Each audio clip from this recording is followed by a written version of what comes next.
Welcome, in front of me I have Motorola Moto E7 Power, and today I will show you how we can activate Hey Google voice command.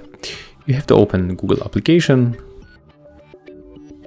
go for more, find settings, click on voice and find the voice match. When you are here, we got Hey Google, and to activate we have to simply tap on the switcher, then we have to click. I will click on voice model, and you will get circle like that, and you have to say OK Google for the 2 times, OK Google, and for the 2 times Hey Google.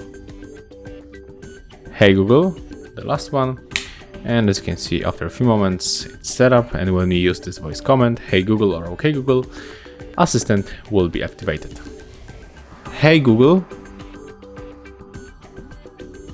As you can see, it works. If you find this video helpful, remember to leave a like, comment, and of course, subscribe to our channel.